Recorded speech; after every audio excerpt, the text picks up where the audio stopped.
সুপ্রিয় দর্শক, শুভেচ্ছা। পর্যটকদের আকর্ষণের জায়গা সেন্ট মার্টিন।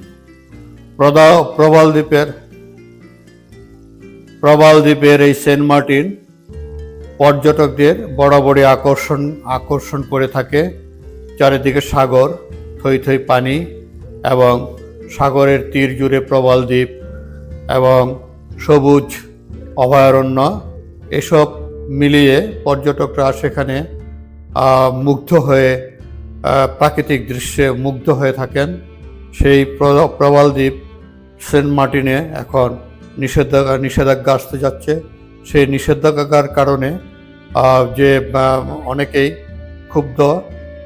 ক্ষোভ প্রকাশ করেছেন। পর্যটকরা যেমন ক্ষোভ প্রকাশ করছেন, ঠিক তেমনি পর্যটক ব্যবসায়ী যারা, তারাও হতাশ হয়ে উঠছেন। সেই বিষয়ে প্রথম আলো একটি রিপোর্ট করেছে। কক্সবাজারের টেকনাফের প্রবাল সমৃদ্ধ দ্বীপ সেন্ট মার্টিনে পর্যটকদের যাতায়াতের 9 মাসের নিষেধাজ্ঞা শুরু হবে আগামী শনিবার থেকে 9 মাসের নিষেধাজ্ঞা শুরু হতে যাচ্ছে। পরিবেশ, বন ও জলবায়ু পরিবর্তন মন্ত্রণালয়ের সিদ্ধান্ত অনুযায়ী আগামী শুক্রবার পর্যন্ত দ্বীপটিতে ভ্রমণে যেতে পারবেন পর্যটকেরা। সেন্ট মার্টিনের বাসিন্দা ও পর্যটন ব্যবসার সঙ্গে যুক্ত ব্যক্তিরা বলছেন, সাধারণত প্রতি বছর 1 অক্টোবর থেকে 31 মার্চ পর্যন্ত পর্যটক যাতায়াত করে থাকেন, কিন্তু এবছর 31 জানুয়ারি পর্যন্ত পর্যটক ভ্রমণের সময় নির্ধারণ করা হয়েছে। দ্বীপে ভ্রমণের সময় অন্তত 28 ফেব্রুয়ারি পর্যন্ত বাড়ানো উচিত বলে তারা মনে করেন। সেন্ট মার্টিনে 12টি জাহাজ পর্যটক নিয়ে যাতায়াত করে থাকে। Teknaf Saint Martin, Inani Saint Martin, Cox's Bazar Saint Martin ও চট্টগ্রাম সেন্ট মার্টিন, এই 4টি নৌপথ দিয়ে এতদিন জাহাজ চলাচল করে আসছিল।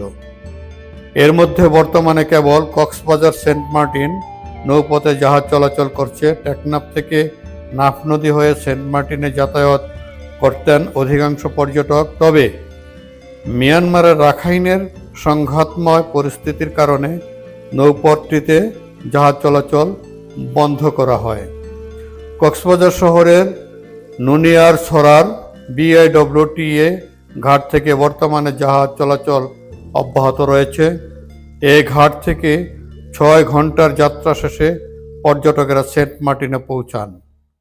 পর্যটকবাহী জাহাজ কেরিয়াস জিন্দাবাদ ও কেয়ারি ক্রুজ অ্যান্ড ডাইনের পরিচালক শাহ আলম প্রথম আলোকে বলেন, নুনিয়ার ছড়া জেটি ঘাট থেকে নিয়ম মেনে অনলাইনে নিবন্ধন করে জাহাজ বুধবার সকালে কেয়ারি জিন্দাবাদ, Keari cruise and dine, MV Bar Awliya, Karnaphuli express, MV Atlantic cruise ও বে ক্রুজ জাহাজে করে পর্যটকেরা সেন্ট মার্টিন দ্বীপে ভ্রমণে গেছেন।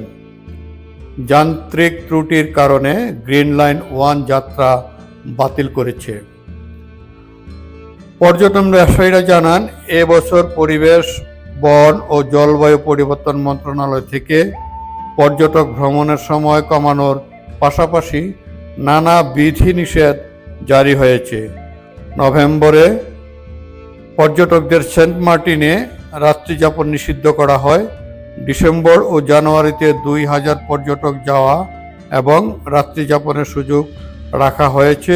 তবে ফেব্রুয়ারি থেকে ভ্রমণে নিষেধাজ্ঞা দেওয়া হয়েছে, অথচ আগে 31 মার্চ পর্যন্ত পর্যটক যেতে পারতেন। ভ্রমণের সময় কমানোর কারণে ক্ষতির মুখে পড়বেন বলে দাবি পর্যটক ব্যবসায়ীদের। Saint Martin hotel motel resort মালিক সমিতির সভাপতি MA আব্দুর রহিম জিহাদি বলেন, অতীতে এরকম কোনো সংকট দ্বীপে তৈরি হয়নি। এখন যদি দ্বীপে পর্যটক আসা বন্ধ হয়ে যায়, তাহলে নানামুখী সংকটে পড়বে বাসিন্দারা। দ্বীপে পর্যটন বা ব্যবসার সঙ্গে জড়িত রয়েছেন শত শত মানুষ। তাই মানবিক দিক বিবেচনা করে ফেব্রুয়ারি 28 তারিখ পর্যন্ত পর্যটন ব্যবস্থা চালু রাখার আহ্বান জানিয়েছেন তারা। দর্শক, এখন এ পর্যন্তই। ভালো থাকবেন।